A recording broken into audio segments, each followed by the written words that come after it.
one of the things this evolutionary worldview shows us is that each level or layer or stage of consciousness or cultural development has a natural form of political organization that goes with it.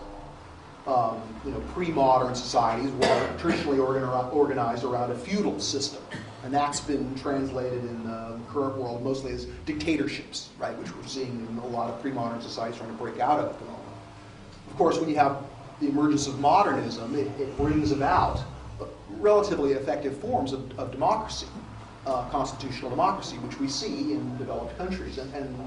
at the beginning, of course, this was a major improvement, a major emergence of a higher form of government, a more moral and inclusive form of government.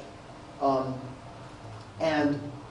with postmodern consciousness, although postmodernism isn't the dominant form of consciousness in very few places, maybe in the Scandinavian countries,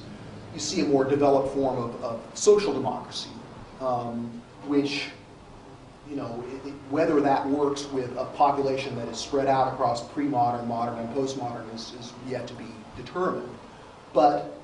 this evolutionary perspective recognizes that the consciousness that goes with an effective form of global governance is an evolutionary type of consciousness, an integral consciousness, as it's also known.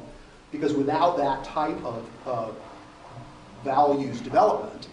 the awesome power, even with a limited, constrained, federal, distributed, democratic form of global law, which is, in a sense, an evolutionary level of political organization,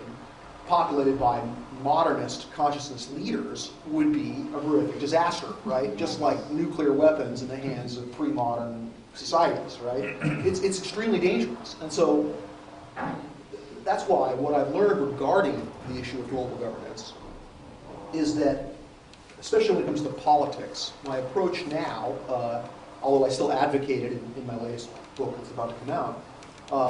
is that's an issue that I think it's better to bring people into the cathedral first, before you show them the stained glass window, because it's a lot more beautiful from the inside, and that there are other ways to bring people into the evolutionary worldview, other forms of its truth and beauty and goodness, other forms of its potential that can be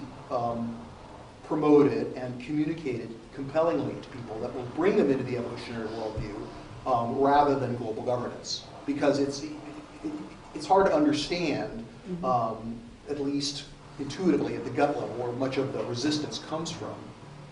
that there are these stages of consciousness and that they have a form of governments, a form of governmental organization that goes with them, and that global governance becomes desirable, achievable, and inevitable when a certain percentage of the population is able to transcend modernism and postmodernism. So there's so many things about the evolutionary worldview that are attractive to both modernists and postmodernists. And